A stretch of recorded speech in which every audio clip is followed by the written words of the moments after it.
This is your ultimate stop for everything sports. The Golden State Media Concepts Sports Podcast. Should I say more? From the NFL, MLB, the NBA to MMA, it's all in here. The Golden State Media Concepts Sports Podcast. Listen now.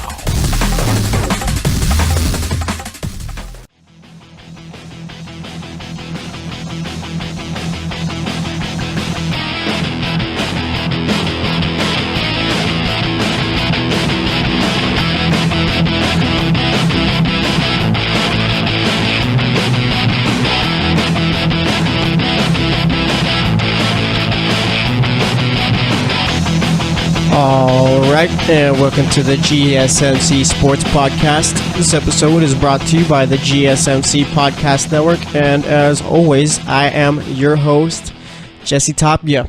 Alright, so, it's March 7th. This is how the show's going to go. Alright, if you notice the title and you clicked on the podcast, you clicked on the episode, you notice, wait, this doesn't have nothing to do with football or basketball. Believe it or not, yes, we are a total sports podcast. So sometimes we will lead off with other sports. Today is one of those days, all right? We will be leading off with the Champions League today. And we'll be talking about the games going on. But that's not the only thing we'll be talking about today. Like I said, we'll talk about Champions League today, talk about the Juventus and Tottenham game. Next up, we'll be talking basketball, games from yesterday. All right, almost got all my picks right, but you know, the Nuggets had to go and ruin everything. We'll talk about Mike Malone, probably not being the smartest coach in the league either. We'll be doing that. All right, we'll be talking football. Richard Sherman looking like he's not going to be back with the Seahawks. No clue where he's going to end up or if he's getting cut or traded, but either way, looking like he's not going to be there. All right, Michael Bennett, now a Philadelphia Eagle. We'll be talking about that. So we'll be pretty much talking about the Eagles and Seahawks in that third segment. And then for the fourth segment, we'll talk about whatever else is going on in sports. All right, we'll be doing that, making my picks for tonight's NBA games, and like I said, just anything else that comes to mind as far as the world of sports goes. Who knows? Maybe there's some golf we got to talk about. Maybe some tennis. Who knows? Whatever. All right, we'll be doing that. So let's start it off. Let's talk some soccer. All right. So going into today, let's talk about yesterday too. So yesterday we had Real Madrid and PSG play. Madrid obviously came away with the win on aggregate in that one, 5-2. PSG, like I said yesterday on yesterday's podcast in the fourth segment, most overrated club in Europe, not even close, all right? Spent $1 billion, I think it's $1.3 billion on players since 2012, 2011, and haven't won a thing, okay? You can say, oh, they won the French league. That doesn't matter. Did not matter one bit, all right? If you're going to spend all that money, you got to start winning Champions League, and they can't even get out of the round of 16. So that happened. Let's see what other games happened yesterday. I can't remember who else played. Oh, yeah, Liverpool. They got past Porto. And then today, all right, we had Tottenham facing off with Juventus and Manchester City facing off with FC Basel. All right, Manchester City advanced on theirs, 5-2 aggregate. They lost 2-1 today, but didn't matter. So then we had the game of the night, okay? And, Tottenham been playing well in Europe. Been playing well in Champions League. All right, been pretty good in the Premier League. And I think they're in the semifinals or the quarterfinals of the FA Cup right now. All right. So they've been having a good season. Juventus still competing for Serie A. Not running away with it like they usually do. So it was interesting. All right. Going into this game, it was 2-2 on aggregate. Spurs pretty much all they needed to was to score a goal, and it'd be tough for Juventus. And it happened. Tottenham scored a goal, all right? You had Son score a goal in the 39th minute, made it 1-0. They finished halftime with the lead up. Looking good for them. And sure enough, all right, in classic Tottenham fashion, if you don't know about Tottenham, all right, their best, what they're most known for is giving it up when it matters most, all right? Pretty much shrinking when the moment gets too big. All right, I was walking with one of my friends at class earlier today, told him, all right, it's looking good for Tottenham, but they are known to go out and pretty much just struggle, lose it. They're like the Atlanta Falcons. They're the Atlanta Falcons of soccer. All right, Atlanta, doesn't matter how much they're up by, whatever, doesn't matter how much time is left, they will find a way to give it up. All right, and sure enough, Tottenham playing with the 1-0 lead the entire game. All right, mind you, they're up 1-0. And this game up 3-2 on aggregate. That means Juventus has to go and score 2 goals. Tottenham has a pretty solid defense, all right? So it's going to be difficult for Juventus to go out and score those 2 goals. So there's not really much to worry about, even if they do get a goal in. And sure enough, they do get that goal in the 64th minute, all right? Higuain scores it, of course. Dude's been on fire the entire season. And now, here we are. Either Tottenham scores another one, or they can't let Juventus score. All right, so yeah, that's the mindset after the goal in the 64th minute. We got time, right? No, they don't. Literally 3 minutes later, they give up another one. All right, Paulo Dybala, don't know what he's still doing at Juventus. Dude needs to go to Real Madrid already and play for a bigger club. All right, I'm sorry for our Juventus fans out there, but you're not nearly on the same level as a Real Madrid, even a Barcelona, let alone a Manchester United, I guess too. So. Yeah, so Dybala scores, 67th minute. Tottenham has all the chances in the world to score after that. I think they hit the post in like the 90th minute. Harry Kane hit it, and they just couldn't get it in. All right, so they lose 2-1, lose 4-3 on aggregate. Boom. Champions League, done for them. Won their group this year. Beat Madrid, I think. Beat them once. I think it was, 3-0, I think it was. 3-1. Drew with them once. All right, beat Dortmund down a couple of times. Pretty much just played well the entire way. All right. And here it is. Season's over in Champions League. Now, pretty much all they have left is the FA Cup. All right. In the Premier League, that's Manchester City's pretty much, it's done. There's no way you can win the Premier League in England right now. All right. Manchester City have won it. So now what's next for Tottenham? I don't know. Like I said, they got the FA Cup. I'm not even sure if they win that. All right. This team is famous for losing when it's big time. Okay. Famous for it. Absolutely ridiculous. But nonetheless, they lost. But, I mean, you got to give credit to Juventus, too. All right? They won 2-1, and that's what you expect from a team like that. All right? You can't be losing to teams like Tottenham if you're Juventus, especially this year. Juventus, obviously, like I said, hasn't been... let me see. Where are they at right now in their league? I think they're only a couple... Like I said, I think they're in second right now, too. All right? Yeah, I think they're currently in second in their league, and... It's just, you can't be losing Champions League round of 16 if you're Juventus, all right? I think a few years ago is when they lost to Barcelona in the league, all right? And now, going forward, I mean, you're in the quarterfinals. You have all the chance in the world to win it, too. I got to double check right now. Like I said, it's Madrid, Liverpool, City, and Juventus going forward, who is in it in the quarterfinal. Let me see if I could find out or check who's still got a chance. I mean, Barcelona is going to be advancing still, probably. And then I think Chelsea's playing Barca, actually, I believe. Yeah, so Chelsea's pretty much out, I believe. Let's see what we got going on. Let's see. I think games are next week, too. Next week, March 13th, we have Roma versus Shakhtar. We have United versus Sevilla. And then there should be more games after that. All right. Actually, I think that might be it right there. But either way, that's what's going on. Juventus does have a good chance to go out. And I don't know about win the Champions League, but they do have a chance to go out and play well, make it far. All right, you still got Paulo Dybala, you got Gonzalo Higuain's been playing well. All right, and that defense who rarely gives up goals. I mean, it's kind of surprising that Tottenham was able to score 3 goals against them in these 2 games because, like I said, Juventus, I think, before they played Tottenham, Juventus didn't give up a goal in 2018. All right, I know it's only been a couple of months, but you do play a lot of matches. So either way, Juventus advances. Tottenham back to where they are. All right, Tottenham's biggest problem, I think, is they lack that. I don't know. I don't know if I can say it. I'm trying to say like they lack that game-changing player right there because they do have Harry Kane, but they're just lacking something, and I'm not sure what it is. All right, Tottenham has been a good team for the last few years, but there's just something that they're missing. I'm not sure if it's just one of those things where it's like that it factor. All right, some people got it, and that's one thing I was noticed too. All right, we're gonna switch over to basketball for a couple of seconds, real quick. Yesterday I was talking to Tate. We were talking about Carmelo Anthony. Okay, why has his career turned out so underwhelming? Why? All right, I compared him to Kobe. I said they pretty much got the same game. It's just Kobe's a whole lot better. All right, but Carmelo pretty much is trying to shape his career after Kobe as far as the way he plays and all that. So we talked about that. And with Melo, what he lacks is the it factor. All right, that's why he's never won anything. That's why he's never led his team. Great player, great scorer, but he just doesn't have it. Not sure what it is. All right, it's not like, yeah, Melo's not a great defender or anything like that, but nonetheless, he just doesn't matter. All right, because there's not very many great defenders in this league. He just doesn't have it. And that's Tottenham's problem. All right. They don't have it.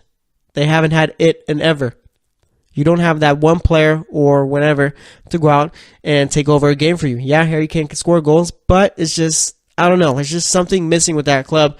And I don't think it's something a player could fix unless you bring in like one of the top players in the world. And they don't have the money to be doing that. All right. They're just missing what it is. Juventus, they have it.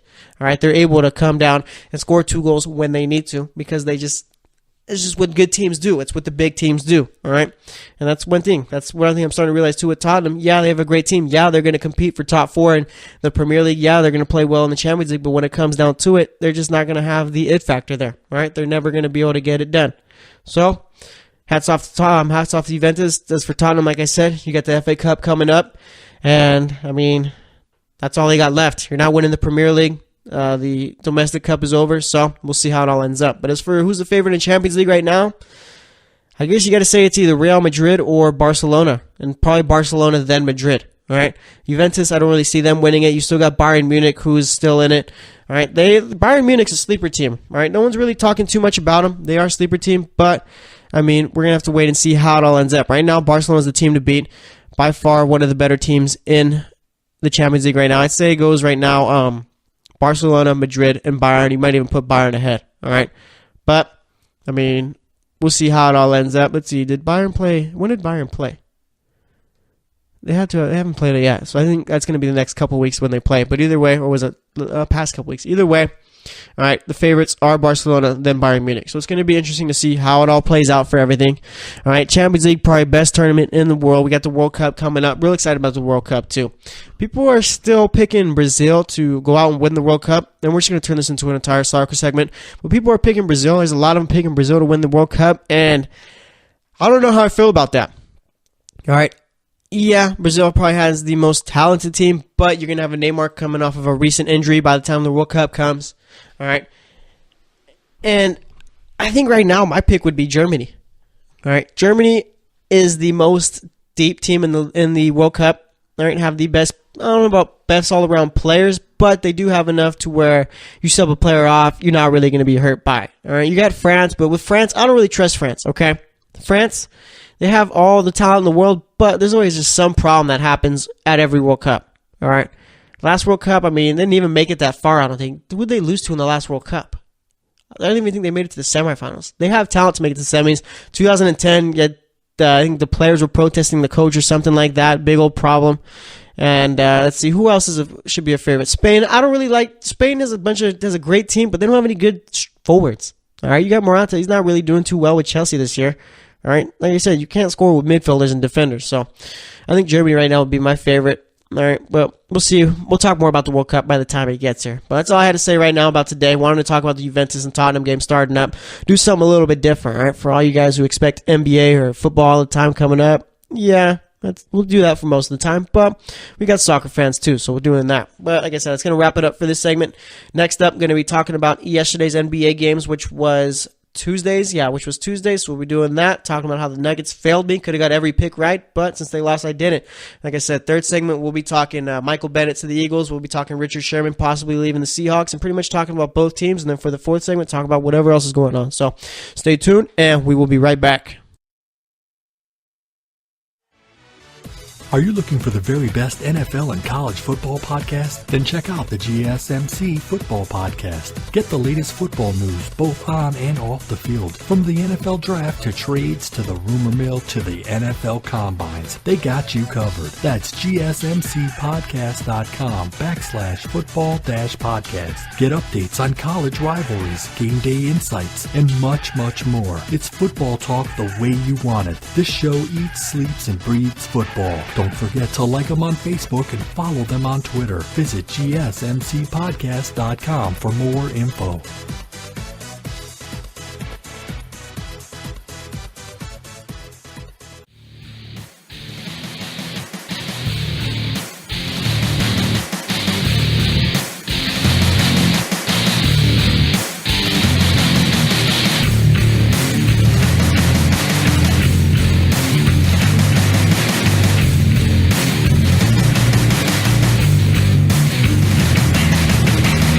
All right, and welcome back to the GSMC Sports Podcast. In that last segment, we did something we usually don't do. We let it off with soccer, all right? And believe it or not, we are an all-sports podcast, all right? That's what it means when it says GSMC Sports. We talk about it all. We do it all right? Yes, I know we don't really talk about hockey, but I guess you could say that's more the NHL's fault than my fault. Hockey is just something that just does not market well. I'm not sure. I mean, no one even really knew that the All-Star Weekend happened. I think it was during the same weekend as the Pro Bowl. No one had any clue that the NHL All-Star Weekend was going on. Right? I'm not even sure too many people knew they had the outdoor game this past Saturday. I think it was between Washington, the Capitals, and the Toronto Maple Leafs. All right, if you want some hockey news, here it is. The Capitals, great team in the East, constantly. All right, but when it comes down to it in the playoffs, they always lose, just like every other Washington team. So that was hockey talk right there. All right, like I said, last segment we talked soccer, talked Juventus, talked Tottenham, talked about how Tottenham pretty much did what they always do and lose when it comes down to it, when it's big time. All right, talked about how right now Barcelona is the favorite to win Champions League. Then you got Bayern and Madrid, who could possibly win it too. But for this segment, we're getting back to the NBA. We're talking about the games that happened last night and talking about how the Nuggets were a win away from making all my picks right last night. I called my shot too. I said, I'm going to get all these picks right. So close. But either way, didn't happen. Thanks a lot, Denver. So, first game, we had the Philadelphia 76ers facing off with the Charlotte Hornets in Charlotte. I don't know why I want to say Don't know why I want to say Charlotte every time, but Charlotte. All right, so the Sixers win this one, 128-114. Dario Saric, he had 19 points, 5 rebounds, shot 7 of 11 from the field, 4-7 from the three-point line. Robert Covington, I swear, it feels like Robert Covington and Dario Saric always have the same shooting numbers. Covington, he had 22 points, shot 7 of 11 from the field, 5 of 9 from the three-point line.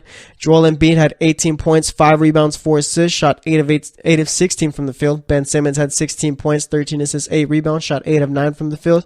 JJ Redick had 14 points in this one. And then for the Hornets, you had Marvin Williams with 11 points, shot 4 of 10. Dwight Howard had 30 points, 6 rebounds, shot 12 of 17. Kemba Walker with a brutal game here, 5 points, 7 assists, shot 1 of 9 from the field, 0 of 5 from the three-point line. Nicholas Batum with 12 points, 10 assists, had 4 rebounds, shot 3 of 5 from the field, 2 of 3 from the three-point line. Then you had Frank Kaminsky off the bench with 11 points, shot 4 of 9 there. All right. Saw that the Sixers, they have no immediate plans for Markelle Fultz to return. All right. Shut him down for the rest of the season. Just tell us, all right? Tell us he's not playing, please. Just put it out there. Markelle Fultz is not playing this season. He'll be back next year, just so we can get over the story already, all right? It's been so dragged on. Philly just needs to say, you know what? He's not playing this year. That's what it is, all right? He's trying to work on his shot, trying to get healthy. He'll be back next year. Boom. Story's over. No one's going to talk about it. But the longer they stay silent about it and the longer they keep giving up updates on it, people are going to still talk about it. It's honestly, it might just be a non-story if we're being real here. All right. They say he's going to be back next year. Got to get healthy. Got to fix his shot up. There's no problem. All right. No problem whatsoever. But Philly's going to keep dragging it on. So I guess we'll keep talking about him. But once again, Philly won that one, 128-114. As for the next game, we had the Atlanta Hawks. We had the Atlanta Hawks face off with the Toronto Raptors in Toronto, and Toronto won that one, 106-90. All right, John Collins had 14 points for Atlanta, 3 rebounds, 3 assists, shot 6 of 12 from the field. Taurean Prince with 9 points, 8 rebounds. Dwayne Dedmon had 12 points, 10 rebounds, shot 4 of 6. Dennis Schroeder, 11 points, 3 rebounds, 3 assists. He's doing tanking right. Shot 4 of 13 there. Cam Bazemore had 14 points, 5 assists, shot 6 of 8 in that one. Then for the Raptors, you had Serge Ibaka with 10 points, 6 rebounds, shot 2 of 10. Jonas Valanciunas with 15 points, 7 rebounds. Kyle Lowry acting like he's playing in the playoffs, 2 of 6 shooting there, 0 of 4 from the three-point line, 7 assists, 4 points. DeMar DeRozan had 25 points, 4 assists, 3 rebounds, shot 6 of 12 from the field. Let's see, off the bench, you had CJ Miles with 14 points, 7 rebounds, shot 5 of 11 from the field, 4 of 9 from the three-point line. Once again, the Raptors won that one, 106-90. Raptors are taking care of business, playing good basketball, right? They are the best team in the East, and it's not close, really, all right? You can't really make an argument that the Celtics are better, and you definitely can't make the argument that the Cavs are better, all right? So I like what the Raptors are doing, but not really going to say too much about them just because it's all going to come down to what they do in the playoffs. If Kyle Lowry disappears once again, then all this is for nothing, so we'll see. As for the next game, though, we had the Miami Heat facing off with the Washington Wizards. The Wizards won this one in overtime, 117-113. For Miami, you had Josh Richardson with 16 points, 2 rebounds, 2 assists, shot 5 of 9 from the field, 3 of 5 from the three-point line. Hassan Whiteside with 8 points, 6 rebounds, shot 4 of 9 from the field. Goran Dragic, 16 points, 7 rebounds, 5 assists, shot 6 of 15, 1 of 5 from the three-point line. Off the bench, you had Justice Winslow with 15 points, 6 rebounds, shot 6 of 11 from the field. Dwayne Wade, he had 22 points, 6 assists, shot 8 of 18 from the field, did not hit a 3, took 5 of them. And then you had Tyler Johnson with 21 points, 4 assists, 3 rebounds, shot 8 of 15, 2 of 6 from the three-point line. As for the Wizards, you had Markieff Morris with 16 points, 13 rebounds, shot 6 of 12 from the field, 2 of 3 from the three-point line. Otto Porter Jr. had 12 points, 5 assists, 5 rebounds. Bradley Beal, 30 points, 7 assists, 6 rebounds, shot 12 of 16 from the field, 6 of 7 from the three-point line.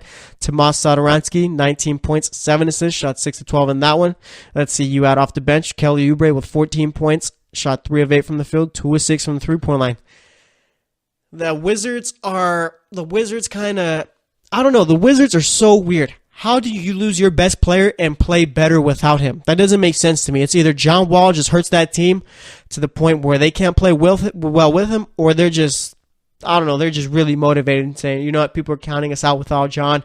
We can go out and do this. And they're doing it. It's just ridiculous how well they've been playing. And it's not like they're beating bad teams constantly and they're losing to the good teams. They're playing well against the good teams, all right? They're playing well against every team. That's not like they're getting blown out time to time. No, they are in every game, I feel, all right? So it's going to be, it's just interesting to see how this is all going to play out. Like, they're going to be making the playoffs. What are you going to do when John Wall makes it back, all right? I mean, obviously, you got to insert them into the lineup. Is that going to make them worse, or is that going to make them better? I have no clue. Right now, they're only a game back of Cleveland for that 3 seed. All right, half game back of the Pacers for that 4 seed. It is a real tight race in the East. Let me tell you. All right, like I said, it's 4 games separate Cleveland and the Heat for that from that 3 to 8 seed. So it's going to be interesting to see. But as far as the Wizards go, I mean, I don't know, man. They're going to have a lot to figure out once John Wall is healthy and ready to come back, because you can't have him come off the bench, and you can't just have him sit out. You're going to have to play him, so it'll be interesting to see. As for the Heat, 34-31, they're going to be making the 8th seed. All right, pretty much 1 through 8, these are the teams that are going to make it. Seeding could change, but Detroit, Charlotte, they have no chance of making the playoffs. Detroit's such a disappointment, man.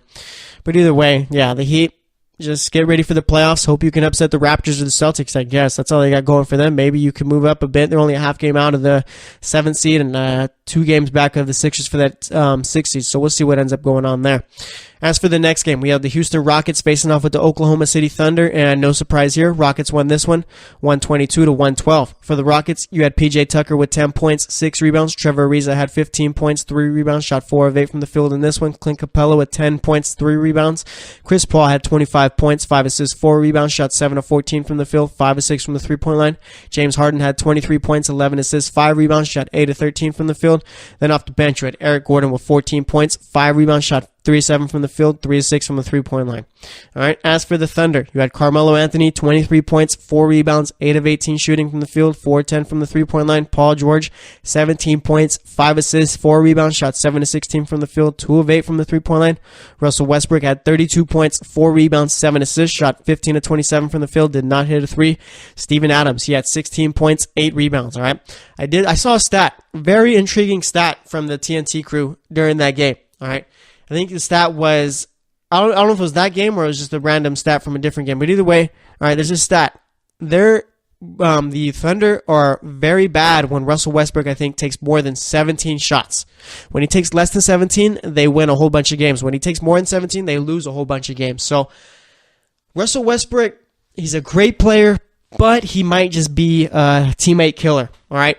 Because look, Kevin Durant, one of the best players in the league, not really going to make a difference whether Westbrook's out there. He's always going to play well. All right. Paul George, playing all right this year. Carmelo Anthony, not really shooting the ball too well from the three-point line. Victor Oladipo, all right. That's the guy you use for this argument. All right. Didn't really do much with the Thunder this the season before. This year, probably going to win most improved player. By far the best player on the Pacers team right now. Pacers are playing way better with Oladipo than they were with Paul George last year. So obviously he's a difference maker. Maybe Russell Westbrook just held him back last year. All right, but either way, the Thunder, they're getting me back to the whole, getting me confident about the bet I made with one of my friends saying that the Thunder are going to get swept by the Warriors if they face off in the playoffs. All right, let me see where the Thunder are currently at in the West. Thunder are currently 7th seed right now. They would be playing the Warriors in the first round. All right, honestly, can you honestly tell me the Thunder could make that a series? Honestly, no, you could not. The Thunder are just not that good of a team. All right. Yeah, they're above 500, but with the players they got on that team, Paul George, Melo, and Westbrook, they should be playing a whole lot better than what they are right now, and they're just simply not. It's not working. It's not going to work. All right. Paul George didn't resign with Oklahoma City. There's no reason for him to go back, and I really hope he doesn't go to the Lakers because he's going to kill that team there too. All right, so we'll see what ends up going on, but the Thunder, not that good of a team, not a team who could compete with the Warriors or the Rockets, all right? As for the Rockets, just business as usual, winning ball games, all right? I talked about the other day how, I think it was yesterday, I talked about how I don't think that the way they play is sustainable in a 7-game series against the Warriors. Still think that, but if they keep winning, maybe they could change my mind. As for the next game, we have the Denver Nuggets facing off with the Dallas Mavericks, and as I said before, the Nuggets lost this one. The Mavericks won 118-107. All right, Paul Millsap for Denver, 12 points, 6 rebounds, 3 assists, shot 3 of 10 from the field. Wilson Chandler had 21 points, 3 rebounds, shot 7 of 12 from the field, 3 of 5 from the three-point line. Nikolai Jokic with 4 points, 9 rebounds, 5 assists, 2 of 9 shooting, 0 of 4 from the three-point line. Did not play in the fourth quarter. Bit of a questionable call by Michael Malone there. I think Jokic is the best player on this team, so I guess not having your best player in the fourth quarter is going to raise some questions. You had Jamal Murray with 6 points, no rebounds, no assists, shot 2 of 8 from the field, 1 of 4 from the three-point line. Gary Harris, he had 11 points, shot 5 of 13. Just not a great game from this Nuggets team at all. Off the bench, you had Will Barton with 16 points, 7 assists, 8 rebounds, shot 5 of 15. One of the Plumlee brothers had 10 points, 7 rebounds, shot 4 of 5 from the field. Malik Beasley had 10 points, and then you had Trey Lyles off the bench with 10 points. So the bench showed up, but the starters really just didn't at all. As for the Mavericks, you had Harrison Barnes with 15 points, 7 rebounds, shot 7 of 18 from the field in that one. Dirk had 17 points, 4 rebounds, shot 6 of 11, 5 of 7 from the three-point line. Yogi Ferrell, 24 points, 4 rebounds, shot 9 of 11 in that one, 6 of 7 from the three-point line. Dennis Smith Jr. had 18 points, 11 assists, shot 7 of 16 from the field, 2 of 6 from the three-point line, also had 5 rebounds. Off the bench, you had Doug McBuckets with 15 points, shot 4 of 8 from the field, 1 of 2 from the three-point line. And I completely forgot that Nerlens Noel was playing for the Mavericks. He had 8 points, 14 rebounds, shot 3 of 6 from the field. That guy should have just took the offer that the Mavericks were giving him in the beginning in the offseason. Big money deal there. Chose not to bet on himself. Just really hadn't worked out. But either way, Mavericks won this one 118-107. As for the next game, we had the New York Knicks facing off with the Portland Trailblazers, and Damian Lillard went off once again. All right. Trailblazers won this one 111-87. For the Knicks, you had Tim Hardaway Jr. with 19 points, 4 rebounds, shot 8 of 18, 3 of 6 from the three-point line. Enes Kanter with 18 points, 11 rebounds. Manuel Mudiay with 3 points, 4 assists, shot 1 of 9 in this one. Frank Ntilikina got the start in this one, 6 points, 2 rebounds, 2 assists, shot 2 of 7. And as for the Portland Trailblazers, you had Joseph Nurkic with 11 points, 8 rebounds, 4 assists, shot 5 of 8 from this one. You had CJ McCollum with 19 points, 6 rebounds, 4 assists, shot 7 of 18, 5 of 7 from the three-point line. And Damian Lillard, like I said, went off. 37 points, 2 rebounds, 1 assist, shot 10 of 18 from the field, 8 of 11 from the three-point line. Damian Lillard has his team as a 3 seed in the West right now. They're playing good basketball. I'm surprised. Usually the Trailblazers are one of those middle-of-the-pack teams, not very consistent, but nonetheless, they're getting the job done. As for the next game, no surprise here. The Golden State Warriors beat the Brooklyn Nets 114-101. For the Nets, you had DeMar Carroll with 19 points, 7 rebounds, shot 7 of 19 from the field, 2 of 10 from the three-point line. Spencer Dinwiddie had 13 points, 6 assists. You had D'Angelo Russell with 20 points, 8 assists, 8 of 14 shooting in this one. As for the Warriors, you had Draymond Green with 16 points, 9 assists, 5 rebounds, shot 7 of 10 from the field, 1 of 2 from the three-point line. KD had 19 points, 6 rebounds. You had Steph Curry with 34 points, 6 rebounds, 4 assists, shot 12 of 20 from the field, 6 of 12 from the three-point line. Klay Thompson had 18 points, 5 rebounds, 5 assists, shot 8 of 15 from the field, and 2 of 5 from the three-point line. Like I said, not much to say about this. Just business as usual for the Warriors. All right, won this one, like I said, 114-101. As for the final game of the night, the Fighting Anthony Davises won 121-116. All right, Pelicans beat the Clippers. Let's see. Davis had 41 points, 13 rebounds, 17 of 31 shooting, 4-7 from the three-point line. This dude is inserting himself in the MVP conversation. This team finishes as a 3 seed. He very well has a great chance of doing it, especially if he keeps up this point and rebound production he's got going on. Etuan Moore had 10 points, 9 rebounds, 5 assists. Emeka Okafor with 9.7 rebounds. Bit funny there. I mean, I can't believe Emeka Okafor is starting for the Pelicans right now. Actually contributing. Rajon Rondo, 13 points, 9 assists, shot 5 of 10 from the field, 3 of 5 from the three-point line. Drew Holiday had 19 points, 17 assists. That's wild. Usually you'd see that with Rondo, but Drew Holiday out here playing well too. As for the Clippers, you had Tobias Harris with 27 points, 11 rebounds, shot 11 of 24 from the field, 3 of 10 from the three-point line. DeAndre Jordan, 10 points, 20 rebounds. Milos Teodosic with 9 points, 4 assists, shot 4 of 9 in this one. Austin Rivers, 11 points. Off the bench, you had Montrezl Harrell, 26 points, 8 rebounds, shot 11 of 17 in this one. And Lou Will, 27 points, 11 assists, shot 9 of 20, and 2 of 7 from the three-point line. Once again, the Pelicans won this one, 121-116. Watch out for Anthony Davis in that MVP conversation. All right, he's going to be in there soon. All right, so that's going to wrap it up for this segment. Next up, we're going to be talking football. We're going to be talking the Eagles. We're going to be talking the Seahawks. We'll be talking Michael Bennett and Richard Sherman. So stay tuned, and we'll be right back. Check out the show that's built on the MMA. From the UFC to extreme cage fighting, they got the fights covered. Check out the GSMC MMA podcast. Get the latest news on past or upcoming fights. Join us as we talk to and about some of the biggest names in the MMA, past, present, and future. When it's the fight game, there's just one show to check out. GSMCpodcast.com/MMA-podcast. Don't forget to like them on Facebook and follow them on Twitter. Visit GSMCpodcast.com for more info.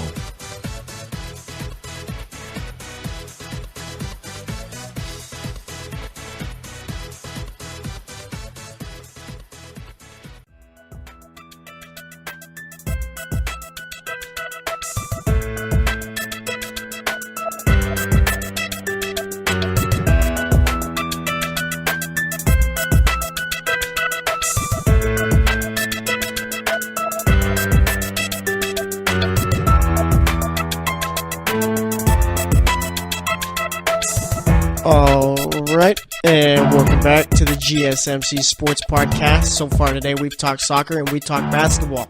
Now it is time to talk football. Alright, and look at those Philadelphia Eagles. Just won the Super Bowl, but they are not taking a break. They are making Super Bowl winning moves once again. Alright, so here we are. The Seahawks also. Alright, this is going to be a Seahawks and Eagles segment. Alright, the Seahawks are rebuilding, I guess. Maybe that's the term for it. Maybe doing like a mini rebuild type thing. They traded away Michael Bennett, defensive end, to the Eagles. I think they gave up Michael Bennett for like, what, a 5th round pick, a mid-round pick, something like that. Either way, they got rid of Michael Bennett, all right? There was a report that came out the other day. They were trying to trade him because he's just too outspoken, you know? So that's why they traded him probably, and now he's with the Eagles. The Eagles, if you've noticed, if you paid attention to the last season, they already had one of the best defensive lines in football. You add a Michael Bennett, you probably do have the best defensive line in football. All right, it's not like Michael Bennett is a washed-up player who not producing. Michael Bennett is still very much a great D-end in this league. All right, and maybe that's why the Eagles are trying to get rid of Vinny Curry. Maybe that's why, because they were thinking about bringing in Michael Bennett. That's one thing too. These teams know they're making these trades probably weeks before it's even happening. All right, we find out the day of. We're probably surprised. Oh, wow, the Eagles got Michael Bennett. Both organizations knew this trade was going down days, weeks before we even knew about it. It's just crazy to think about how there's just so much going on we don't know about in the league. Like, there's going to be so many trades going out that teams are already finalizing right now, but we won't hear about it for another week or so. I don't know. Just crazy to think about, too. But either way, I like what the Eagles are doing, all right? They're being smart right now. Instead of just trying to keep the same team they had in the Super Bowl, they're trying to get better, and they are, all right? Bringing in a Michael Bennett makes your team better, makes your defense way better, all right? And like I said, they already had one of the best defenses in the league, already had one of the best defensive lines in the league, so why add anyone else? Because you'll get even better, all right? The Eagles are being smart right now. I like the fact that they're not just trying to hold on to the team they had. They're trying to make moves, and they're not afraid to get rid of some guys, too, all right?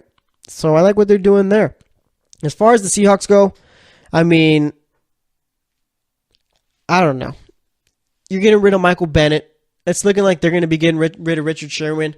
And, I mean, as far as Richard Sherman goes, how good is he, honestly, as a quarterback, as an individual cornerback? Let's say we take away Earl Thomas. We take away Cam Chancellor, throw in some average safeties back there. All right? Let's put some average safeties back there. How good of a player, how good of a cornerback do you think Richard Sherman is?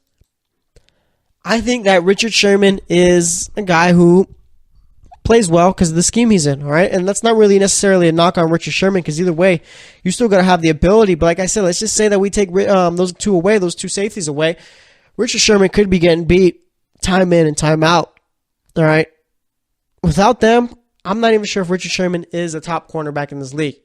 All right, I might just be saying a lot of things right now, but, I mean, it's going to be interesting to see what happens with Richard Sherman because you got Jeremy Lane, you got people like Cam Chancellor pretty much saying goodbye to Richard Sherman on Instagram and Twitter and all that. I think Richard Sherman's mom posted a Facebook message, or someone close to Richard Sherman posted a Facebook message saying that can't believe that he's not going to be a Seahawk anymore. Richard Sherman went out, texted Josina Anderson, I believe it was, and said that nothing's happened yet or anything like that, but something's happened, all right?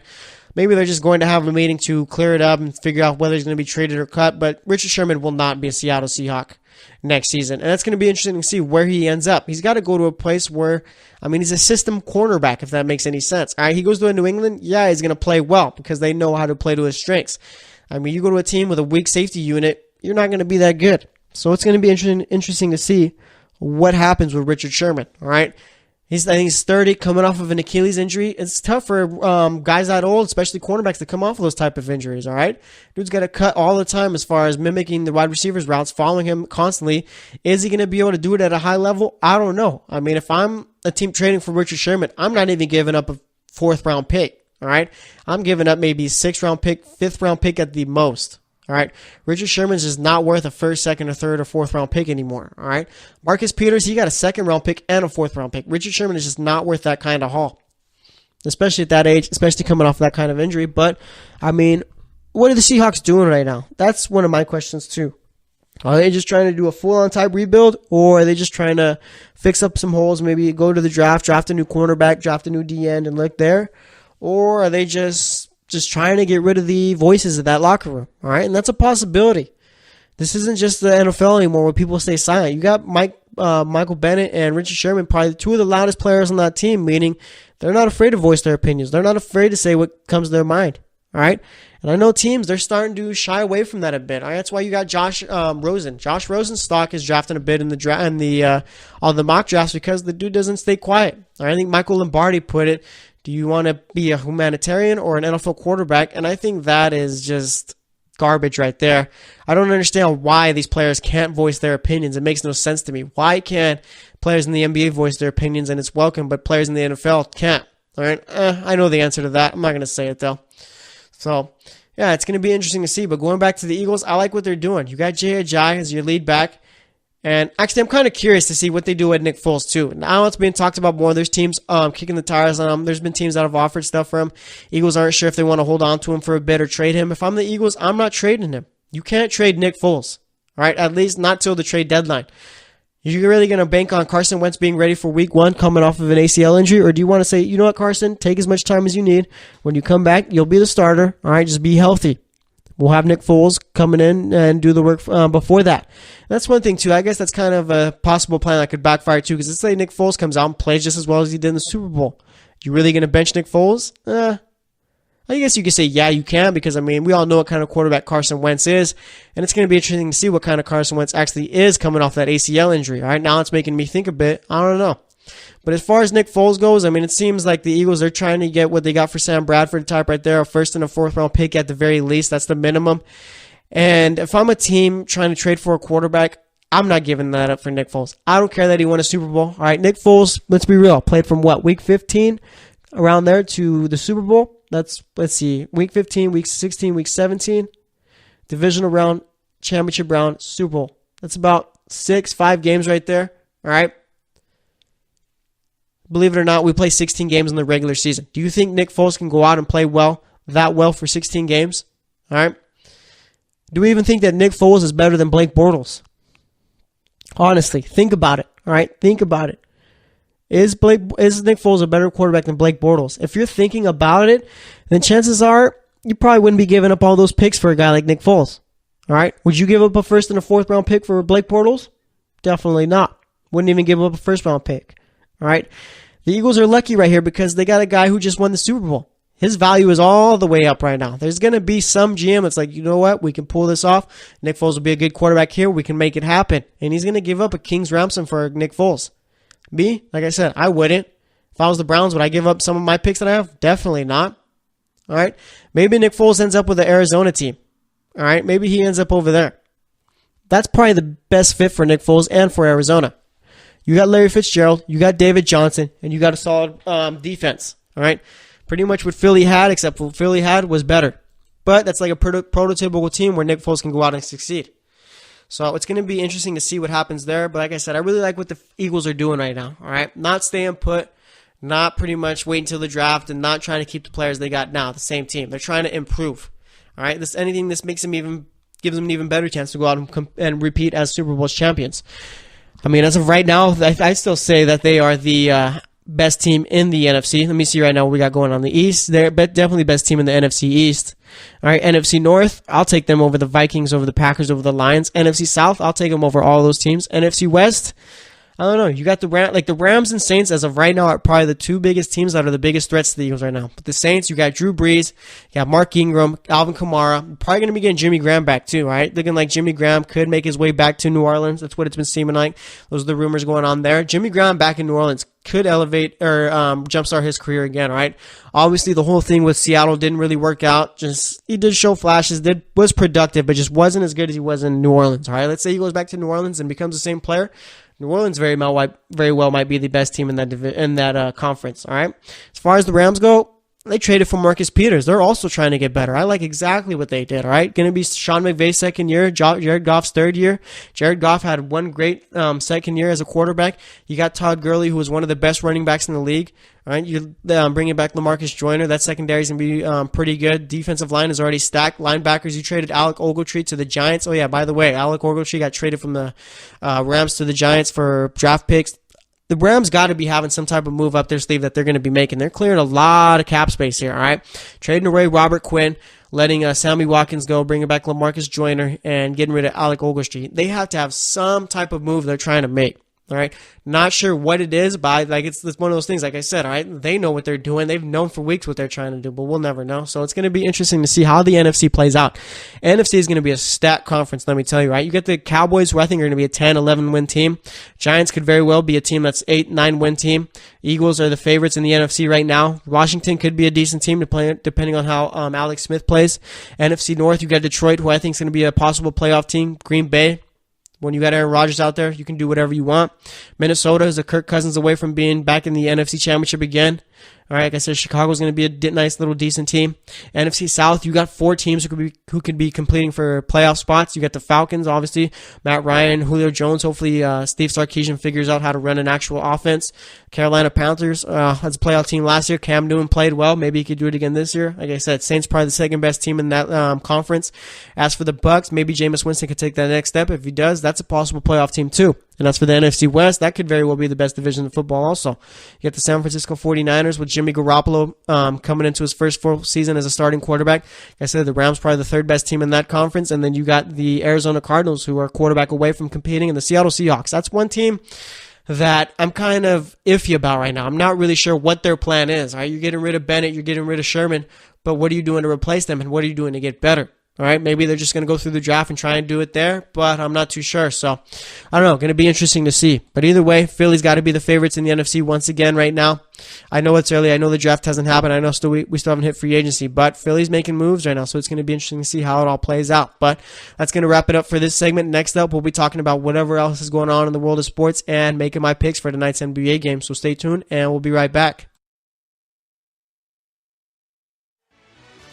Are you looking for help for your fantasy football team? Check out the GSMC Fantasy Football Podcast. Get today's best advice on who to start, who to sit, even who you should draft. From sleeper picks to red-hot lineups, they got it all covered for you. That's gsmcpodcast.com/fantasy-football-podcast. We'll cover traditional leagues, dynasty, PPR, even IDP leagues. When you need fantasy help, there's just one show to hit up. Don't forget to like them on Facebook and follow them on Twitter. Visit gsmcpodcast.com for more info.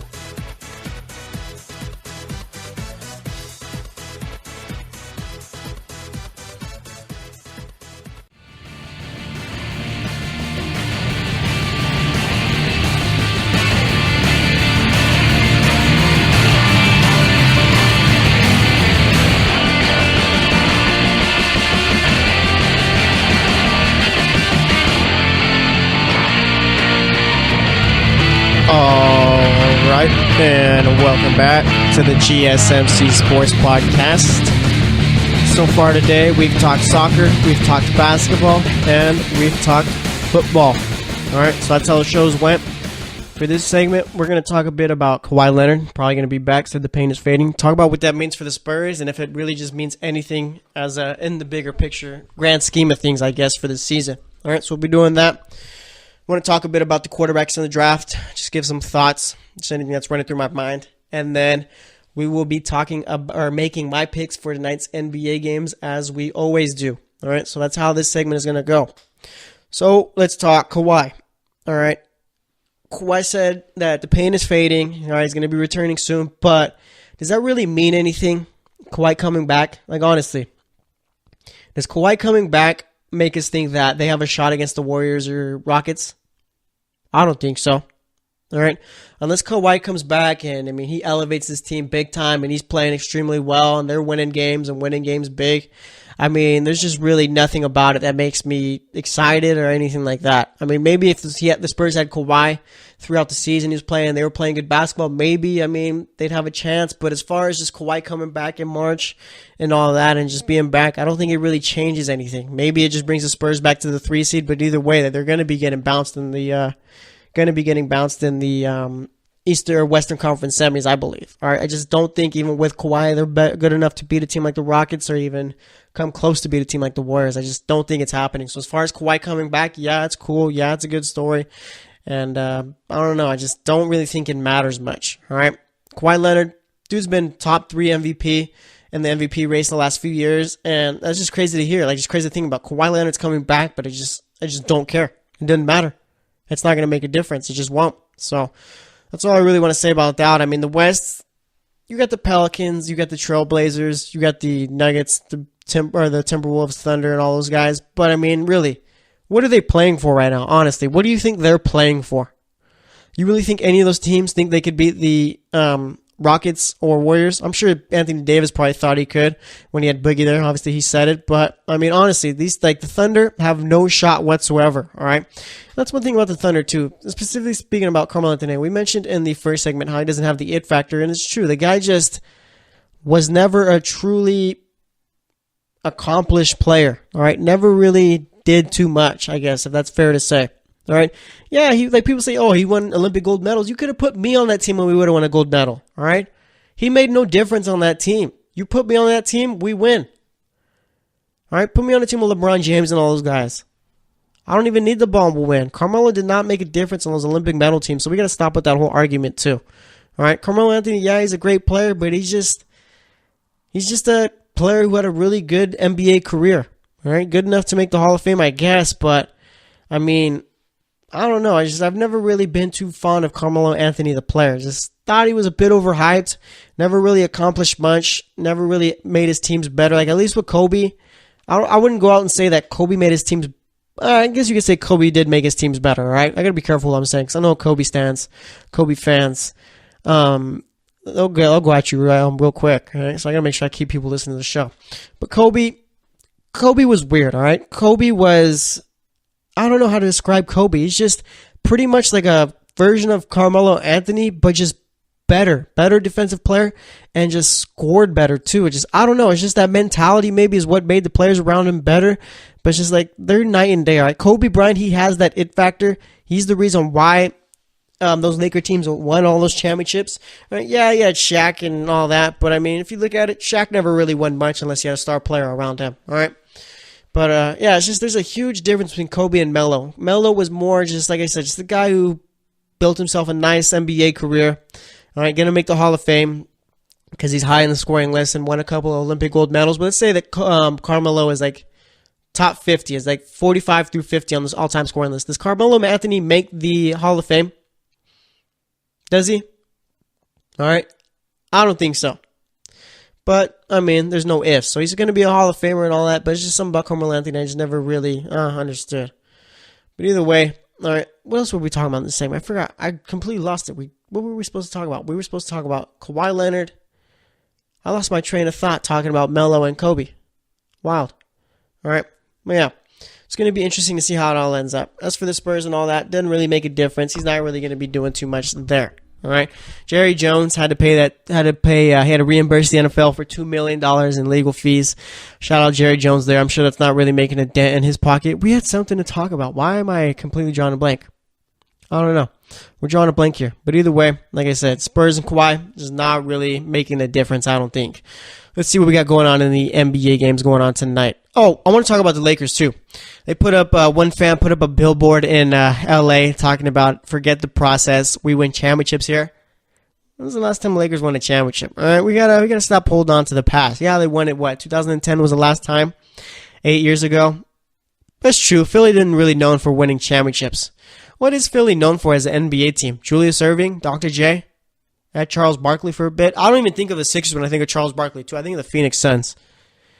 All right, yeah, Philly and LA completely different teams. LA more historic, more accomplished. Philly's just the team who played in a big media market, if we're being honest here. Philly is just, I don't really like Philly. I'm not saying I don't like Philly, but I just don't really understand the hype around Philly, I guess is what I'm saying. They're not as overhyped as those New York teams out there, but nonetheless, I mean, Philly just isn't on the same level as a Lakers team or as a Celtics team. They're just not. They're like the Knicks. All right, very overhyped. Guess just they're overhyped because they play in a big media market. But that's all I got to say about that. Now, let's make my picks for tonight's NBA games. All right, so let's see. We got a bunch of games going on tonight. We got 1, 2, 3, 4, 5, 6, 7 games going on tonight. All right, a lot of good games going on. Going to be tough to make these picks. So let's get it going. We have the Utah Jazz facing off with the Indiana Pacers. Jazz currently 34-30, 13-19 on the road. Pacers 37-27 overall, 22-11 at home. Utah's favored in this one, but I think I got to go with the Pacers in this one, all right? Utah's been playing well, but I just like Utah in this game. I think Victor Oladipo is going to play well. I think Miles Turner will have a nice little game. And I saw, too, there was, I think, a Philly or indie sports writer talking about how maybe we should throw the Pacers into the mix with the Cavs, Celtics, and Raptors since the East is so wide open. The East isn't wide open, all right? I guess if you're considering it wide open, maybe just if you're considering just the 3 teams, but the Pacers, Wizards, any other team has no chance making it out the East. I'm just going to put that out there right now. Maybe next year when the Pacers get better, but as of this year, it's going to be the Cavs, Celtics, and Raptors. There's don't give me that all these other teams have a chance. They don't. They don't have any chance whatsoever, right? But either way, I'm going with the Pacers tonight. Then we got the Raptors facing off with the Detroit Pistons in Detroit. Detroit's been a really good home team, but I mean, just haven't really been playing good basketball as of late. I'm going with the Raptors in that one. All right, Pistons just really aren't beating good teams right now. Then we got the Grizzlies facing off with the Bulls, the ultimate tankathon game right here. Bulls got warned for tanking. All right, Adam Silver did do something. He sent them a little memo or whatever saying, pretty much warning them about resting players who aren't hurt and all that. Talking about you start playing Robin Lopez and who was the other player I can't remember exactly who the other player that was, but nonetheless, they got a warning. All right, turns out Adam Silver's trying to do something, but you can't really fine teams for resting players, right? He didn't fine them or anything like that, but that's kind of what it's headed towards. You can't fine teams for resting players. That's not how it works. So, like I said, Silver still has no power as far as tanking goes. But as for this game, who's going to tank the best? It's going to be the Grizzlies, all right? I'm picking the Bulls to win this one. They got the better team. All right, so I got the Bulls winning that one. They're favored in this one by 3.5. Plus, this was in Chicago, too, so it's not really too difficult to make this pick. Then we got the Rockets on a back-to-back facing off with the Milwaukee Bucks. The Bucks are those streak stoppers right there, all right? The Rockets are what, 16 in a row, 15 in a row, something like that? I'm going to go with the Bucks, though. I think the streak ends tonight. All right, like I said, Rockets are on a back-to-back, 25-7 on the road. Bucks are 20-13 at home. I got to go with Milwaukee in this one. I think they're going to be able to pull it out. Houston's favored by 5.5, but it's not going to matter. So I got the Bucks winning that one. Then we got the Pelicans facing off with the Kings. All right, Pelicans are favored in this one. Kings are just a really bad home team, just a really bad team in general. So I'm going to go with the Pelicans. Anthony Davis is probably going to go for at least 30 and 15. I'm calling that right now. So I got the Pelicans winning that one. Then we got the Cleveland Cavaliers facing off with the Denver Nuggets. Denver beat them on Saturday, I believe it was. Are they going to be able to beat them again today? I don't know. Nuggets are on a back-to-back. I'm going to go with the Cavs. I think the Cavs are going to be able to pull this out. All right, I really hope they end up starting Larry Nance. Larry Nance played really well in his first start with the Cavs the other day. All right, I think they're going to be able to pull it out, so I'm going with the Cavs in this one. Cavs are a really bad road team, too. They're an average road team, 15-15 on the road. Then for the final game of the night, we got the Orlando Magic, who are 7-26 on the road, facing off with the Lakers, who are 15-15 at home. I got to go with the Lakers in this one, all right? They've been playing good basketball since the All-Star break. Lost the heartbreaker to Portland. Could have did a little bit better in those last couple of minutes, but nonetheless, here they are. I got them beating the Magic easily in this one, so I got the Lakers. Let's see. Let me recap my picks. I got the Pacers beating the Jazz, the Raptors beating the Pistons, Bulls beating the Grizzlies, Bucks beating the Rockets, Pelicans beating the Kings, Cavaliers beating the Nuggets, and the Lakers beating the Magic. 3 upset picks tonight. The Cavs over the Nuggets, Bucks over the Rockets, and the Pacers over the Jazz. Hopefully I get all these right. But either way, that's going to wrap it up for today's show. Today we talked Champions League. We talked basketball games from Tuesday. We talked Michael Bennett going to the Eagles. Talked about Richard Sherman possibly leaving the Seahawks. And then we talked Kawhi Leonard. And we made my picks for tonight's games in this segment. So thanks for listening to the GSMC Sports Podcast. As always, I am your host, Jesse Tapia. We'll be back tomorrow, so stay tuned till then, and we'll talk to you later.